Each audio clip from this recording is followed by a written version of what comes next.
Сайн байна уу? Хүн болгон л ингээд кино үзэх дуртай байдаг. Тэгээд үзсэн киноныхаа талаар ярилцах юм бол бүр л гоё байдаг. Тийм болохоор би ингээд өөрийнхөө үзсэн киногаа эсвэл үзэх гээд хүлээж байгаа киноныхаа талаар та хэдтэй ярилцах гад ийм кино булан мөртлөө яг кино булан гэж нэрлэхгүй кино буулан гэдэг нэртэй.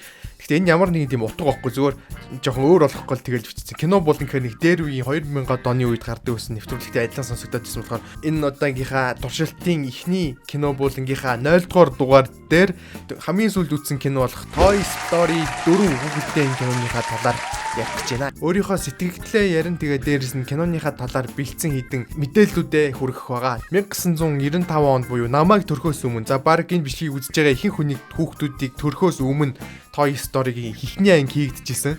Хамгийн анх компьютер графикийг ашиглаад хийгдчихсэн хүүхдийн кино бол Toy Story-гийн эхний анги байгаа. За тэгээд 1999 онд 2 дугаар анги нь хийгдээд хүүхдийн киног бид нар 2000-ад оны их үед ингээд дахин гарах болгонд нь үзэл байдаг байсан. Яг тухайн үедээ хэдэн онд хийгдчихснийг мэдэхгүй шүү дээ.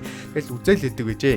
За тэгэл арай нэг гайгүй том болсны дараа 2010 онд Toy Story-гийн 3 дугаар анги нь хийгдээд энэ бүхэн ингээд ад жаргалтай төгслөө дөө гэл бодоол байжсэн чинь тун удалгүй яг нэг 5-6 жилийн дараа Toy Story 4 гэд зарлагдсан. Тэгээд яг тэр үед би дотроо бодол энэ одоо юуны талаар гарах гэдэг одоо ингээ гоё дууссан юмыг одоо яах гэдэг юм байна гэж бодоол байжсэн. Тэгээд тун удалгүй 2019 он болоод тэгээд дээрэс нөгөө Toy Story 4 нээлттэй хийгээд тэгээд би одоо үдцэн сууж байна гэж цаг хугацаа 1986 оноос 2006 он хүртэл Pixar-ыг удирдахжсэн Steve Jobs-ыг мэддэг хүмүүс биш мэддэггүй хүн бол угаасаа байхгүй бах. Steve Jobs 1995 оны C-Graph гэдэг нэг юу болж исэн юм байна л да. Нэг хурал одоо компьютер график сонирхдаг хүмүүсийн нэг тийм жил болгон болдог ивент юм байна л да. Тэгээ тийм юм дээр нэг ийм үг хэлж исэн юм байна. In 1995, the centenary year of the invention of the motion picture itself, we have another major milestone. Ер нь бол ингээд кино хийгдэж эхэлснээс хойш 100 жилийн дараа бид нар нэгэн том зүйлийн эхлэлийг тавьж ийна гэсэн утгатай нэг тиймэрхүү үг хэлсэн байдیں۔ Тэгээд тэр 1995 онд нь Toy Story-гийн эхний анги нь компьютер графикийг ашиглагдаад хийгдсэн анхны хүүхдийн кино ингээд нээлттэй ээжсэн. Тоглоомын түүх 4 маань нээлттэй гээд баг худлаачгүй баг сар болохгүй 20 тонжоо баг сар болж байгаа. Энэ байхад чинь хүмүүс ингээд яагаад ингээд одоо хүртэл үзээд байгаа юм бэ? Кино театрт очиод үзээд байгаа юм бэ гэх юм бол миний бодлоор бол ийм байгаамаа. Яг ингээд надтай адилхан 90-ад онд хүүхэд насаа өнгөрөөсөн 2000-ад оны их үед ингээд хүүхэд байсан. Одоо бол томчууд болсон байгаа шүү дээ. Тэр томчууд маань ингээд хүүхэд насаа дурсахын тулд ч гэх юм одоо хүүхэд насных нь ингээд гайхалтай нэг хүүхдийн киноны дахиад нэг анги гараад ирчихэр чинь мэдээж ингээд үзмэр санагдаж шүү дээ. Одоо тэднэрт бол эдгээр хүүхдийн кино гэж санагдхаасаа илүү ингээд бага насныхан дурсамж болоод үлдсэн. Яг надад ч гэсэн яг тийг санагддаг. Тийм байгаад байгаа болохоор шинэ анги гэх юм бол бүр хамгийн түрүүнд очиж үзэх хүмүүс нь энэ хүүхдийн киноны үзэгчд нь хүүхдүүд байхаасаа илүү яг эцэг эхчүүд байх магадaltaй байгаад байгаа гэж санагдаад байгаа. Тэгээд энэний тод жишээ нь бүр өнгөрсөн жил гарсан нөгөө Incredibles гэдэг кинод ч супер гэр бүлийг яг эхний ангийн яг жинхэнэ үдчихсэн хүүхдүүд одоо бүгдээрээ том хүн болцгаацсан. Тэгээ яг тэрэн дээр бас энэ талаар ингээм хамгийн их би мэдрэмжийг мэдэрчээсэн байдیں۔ Toy Story 3 нээлттэй хийснээс 4 жилийн дараа буюу 2014 онд Toy Story 4 хийгдэх болсноо зарласан байд юм байна л да.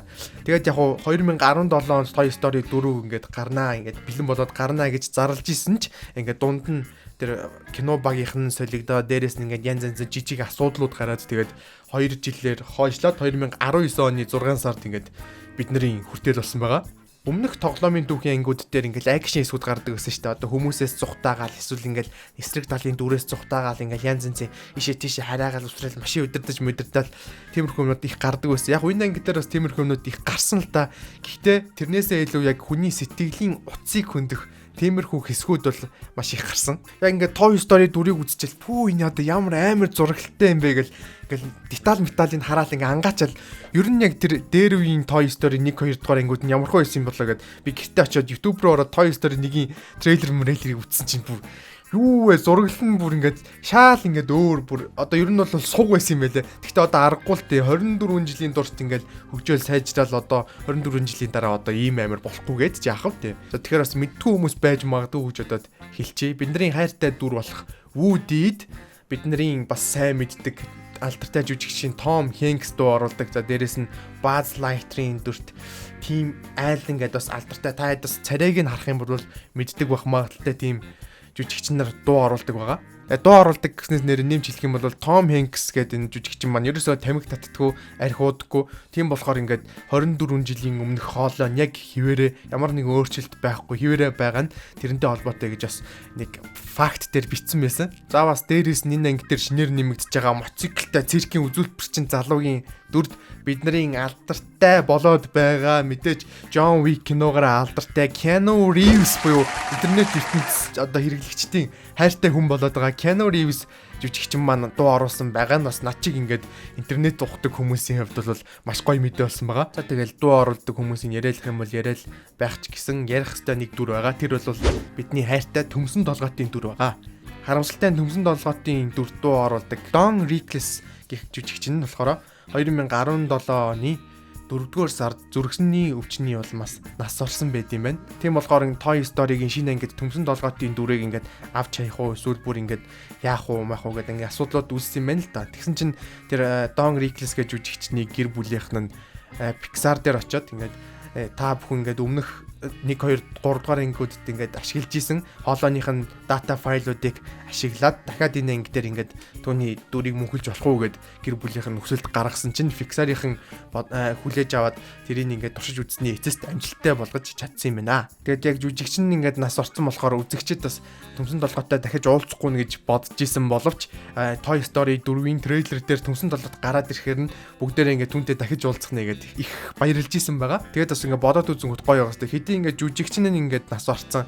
Тэг харамсалтай мэдээ боловч түүний дүрийг ингээд түүнээс хойш гарч байгаа анги дээр дахин нэг удаа ингээд мөнхлөнөхээр үзэгчдийн хувьд ч гоё байгаа. Тэгээд гэр бүлийнхэн хувьд ч гэсэн бас гоё байгаа ах гэж бодож байна. За байж байгаарай. Одоо энэ хэсгээс эхлээд кинон дээр гарах үйл явдлын талаар хамаа намаагүй ярих буюу спойл агуулгдсан хэсгүүд орж ирж байгаа тул хэрвээ та бүхэн киногоо үзээгүй байх юм бол үзэж ирчээд дараа нь энэ хэсгийг үзээрэй. Хамаагүй гэж бодож ивэл одоо гэхдээ ер нь үзэж ирчээл үтсэн дээр дээ. Хүний амьдралд тохиолддог тийм том, баг, жижиг, сажиг бүхий л төрлийн мэдрэмжүүдийг зөвхөн хүнээр дамжуулж харуулахгүйгээр одоо жишээ нь Тоглоомын түүх гэдэг хүүхэлдэйн кино байлаа гэж бодоход гол дүрүүд нь болох тоглоомуудаар дамжуулаад харуулж байгаа надад хамгийн их таалагдд юм аа. За тэгэл Тоглоомын түүхийн ерөнхий үйл явдлын амьдрал дээрх олон юмтай жишиж харьцуулж болно л доо. Жишээ нь гэх юм бол хосууд хүүхдтэй болдог, бүгдээрээ гэр бүл болдог, хүүхдээ өсөж тойрных үед нь тэд нар бүгдээрээ хамт байдаг. Харамсалтай нь хүүхд нь өсөж тойрноод нас бид хүрснийхаа дараа эцэг гэхээсээ холдоод явдаг. Энэ яг ингээ Тоглоомын түүхийн ерөнхий үйл явдалтай бас адилхан юм шиг. Тоглоомын түүх дүрэг буюу бидний ярьж байгаа шинэ анги дээр манайхны шинэ эзэн Бонни маань цэцэрлэг дээрээ очиод хог хаягдлыг ашиглаад нэгэн тоглоом бүтээсэн нь Forky нэртэй нэгэн тоглоом байдаг. За тэгэл яг хамаг учир зангилаа бүх ерөнхий үйл явц маань яг энчэнээс ингээд эхэлж явдаг. Forky бол яг хөтэ өөрийгөө хог хаягдл гэж боддог. Тэгэл хогийн савнд унтахыг хүсдэг. Тэгсэн чинь Woody чи бол тоглоом чи бол Бонни эзэндээ таалагдах ёстой гэл. За тэгэл энэ хоёрын энэ нэг маргалдаан гэх юм уу нэг үйл ойлголт гэх юм уу нэг тийм зөрчилдөөн гэх юм уу нэг юмнаас болоод хамаг юмны эхлэл тавигдчихж байгаа юм да. Миний ажигласнаар гэх юм уу эсвэл хүн болгонд харагдаж байгаа гарч гэх юм уу энэ Тоглоомын түүх дөрвдөр гарч байгаа бүх дөрүүд нь тодорхой хэмжээнд өөрчлөгдсөн эсвэл шинээр гарч ирж байгаа дөрүүд нь бүгдээрээ ямар нэгэн асуудал төрсөн байгаа байдалтай гарч ирдэг. Woody бол өмнөх эзэн Энди дээрээ те хамгийн тийм номер 1-ийн сонголттой бүр ингээ хамгийн тренд тоглоом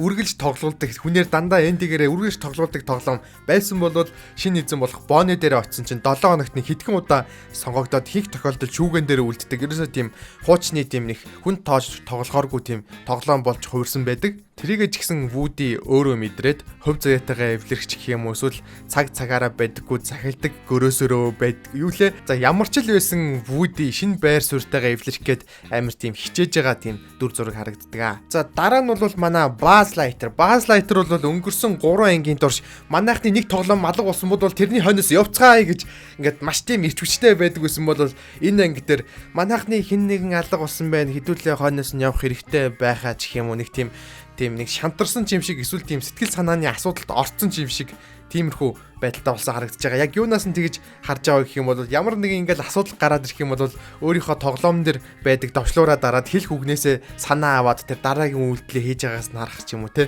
За хуучин дөрүүд нэг иймэрхүү байдлаар өөрчлөгдөж харагдаж байгаа бол шинээр гарч ирж байгаа дөрүүд ямар нэгэн асуудалд орсон гэж түрүүн хэлсэн дээ. Тэр асуудалд орсон дөрүүдийн нэг бол мэдээж Гэби хүүхэлтэй. Гэби хүүхэлтэй бол яг эсрэг талын дүрээр гарч ирж байгаа боловч яг үүндээ түүний хүсэж байгаа зүйл нь бол ердөө л бусад тоглоомуудынхаа адил эзэнтэй л байхыг хүсдэг тийм мөрөөдөлтэй. Тэгээ харамсалтай нь Гэби хүүхэлтэй үйлдвэрээсээ асуудалтай тэгж анханасаа хийгдсэн болохоор хэний ч тийм тоглоом болж чадаагүй. Тэгээ тэрнээсээ бол сэтгэл санаагаар унсан байдалтай хуучны эдэлт зардаг дэлгүүрт тэгээд маш олон жил амьдарсан байдалтай гарч ирдэг. Дээрээс нэмэгдээд манай KINO Reeves-ийн дуу оруулсан мотоциклтэй Канад залуугийн дүрийн нэрийг Google-ээс харчаад хэлэх үү. За нэрийг мартчихжээ. Ямар ч байсан тэр дүр маань бол үнэхээр сэтгэл санааны гүн хямралтай, гүн асуулттай байдаг хэдиж тэрийгэ даван туулгаар ингээд гаднах байдлаараа үнэхээр тийм өөртөө эр зоригтой, өөртөө итгэлтэй тийм дог байхыг хичээдэг. Тэр нь бол надад амар их таалагдсан. Шинэ дүрүүдээс хамгийн солиотой гэх юм бол манай Бани Даки хоёр маань байсан. Бани Даки хоёрын байгаа байдал тэр яриа мэрэн бүгдээрээ тийм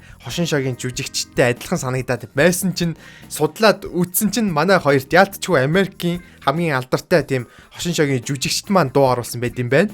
Keegan Michael Key тэгээд дээрэс нь Jordan Peele гээд хоёр алдартай жүжигчид найруулагч тэгээд төрөл бүрийн юм хийдэг хоёр алдартай хүн дуу оруулсан. Тэгээд ялангуяа Jordan Peele нь бол сүүлийн үед аимшиг киноны найруулагч гэдгээр алдартай. Jordan Peele-ийн найруулагчийн хуваар хийдэг аимшиг кинонууд нь бол яг тийм mind fuck үзээд өнгөрсний дараа энэ одоо юу болоод өнгөрөө гэд тэгээд хүнийг бодолд гүн автуулгаар тийм аимшиг кинонууд хийгээд эхэлсэн байгаа. Өнгөрсөн жил 2 жилийн өмнө Get Out гэж кино хийжсэн. Сая энэ жил As гэдэг аимшиг кинонууд хийсэн. Та тэр хоёр киног сонирхоод үзээрэй. Get Out бол бүр үнэхээр тийм үдсийн дараа юу болоод өнгөрөө энэ одоо юу болчихоо ингээд бүр ингээд юу Toy Story-ийн талаар ярьжсэн. Toy Story-ийн талаар үргэлжлүүлэн ярив. За дээрэс нь мартаж болохгүй нэг дүр бол мэдээж Bo Peep. Тоглоомын түүхийн өмнөх ангиуд дээр Bo Peep буюу Bo Peep гэж одоо бүр нэрийг мэдхгүй хончин охин Barbie ч юм шиг хончин охины дүр бол зүгээр л нэг тийм рол дүр байсан, нэг тийм онцгийн шаардлагатай ч биш дүр байсан. Тэгсэн чинь Toy Story дүрв дээр гинт чухал дүр болоод ороод ирсэн чинь бас тийм сонирхолтой юм шиг санагдсан. Хамгийн сүүлд уулзахад Бо бол зүгээр л хин нэгний тоглоом байсан бол одоо Toy Story 4 дээр гарч байгаа Бо бол хорвоо ертөнц ямар тийм уужин болохыг мэдэрсэн. Заавал тийм хүний тоглоом байх шаардлагатай хэрэгтэй юу, шаардлага байх хэрэгтэй юу үгүй юу гэдгийг ингээд тунгаачихсан. Тэгээд ингээд гудамжны амьдралд дасцсан. Ингээд өөрийнхөө амьдраад ингээд тэрэндээ амар ад жаргалтай байгаа тийм тоглоом болоод хувирчихсан байдаг. За тэгээл мэдээж Pixar-ын бүтээл болсон юм байна. Тэгэл янз янзын нууж хаасан юмнууд бол мэдээж байгаа. Woody Bo хоёр анх удаа уулзахад маш олон тийм деталууд харагддаг. Жишээ нь гэх юм бол Богийн хоньнууд нэгэн ундааны бөглөөг Bo даваачж өгдөг. Тэгээ тэр хэсгийнх нь бөглөө нь болохоор ап хүүгэлдэйн кинон дээр гардаг бөглөө байж тарах жишээний. За тэгээд дээрэс нь тэр Богийн унаж ирсэн удирдлагатай машин дотор байгаа батарей нь Волли хүүгэлдэйн кинон дээр гардаг алдартай үйлдвэрийн нэрний доор хийгдсэн тийм батарей байж тарах гэл янз янзын тийм истрийг одоо тийм фактууд байдаг. Тэгээ тэрийг бүгдийг ярих гэхээр бас бүхэл бүтэн бичлэг болох хэмжээний олон юм байгаа болохоор та бүхэн өөрсдөө YouTube ухаадаас олж унших үзэх боломжтой. За ингээд явсаар эцэс сүлд нь Woody өөрийнхөө амьдралынхаа замдлыг сонгох тийм сонголтын дээр ирдэг. Мэдээж шинэ эзэн болох Bonnie-гийнхаа хувьд тийм чухал тоглоом биш болсон учраас зүгээр л шүүгэнд байхаас илүү яг л Богийн адил ингээд хорвоо ертөнцтэй танилцаад гудамжны амьдраад өөрийнхөө эрх дураар ингээд байхыг Woody илүүд үздэг. Тэгээд мэдээж хамгийн тэр чухал зүйл нь бол тэгж эрх дураараа байхаасаа илүү өөрийнх нь цаг нь болсон байна. Одоо ингээд өөрийнх нь алдартай байх цаг хугацаа аль хэдийн тэр эндигийн үед өнгөрсөн байна. 1950-ад оны тэр шоуны үед өнгөрсөн байна гэдгийг өөрөө ойлгоод тэгээд ингээд гудамжны амьдралыг сонгоод явдаг. Тэгээд яг тийм сонголт хийж байгааг нь хараад амар тийм үзэгч миний хувьд бол амар маш тийм хэцүү гонигтай санагдсан. Ялангуяа Woody бусад тоглоомуудаасаа ингээд хагцаад ингээд баяртай гэдээ явж байгаа тэр дүр зураг бол амар тийм төсөөлөгдөшгүй байсан боловч яалтчгүй тийм дүр зураг хүлээж ийсэнд маш их гонигтай байна. зүгээр л хідэн тоглоомуудын адал явдал түүх юм шиг харагддаг гэрнэ.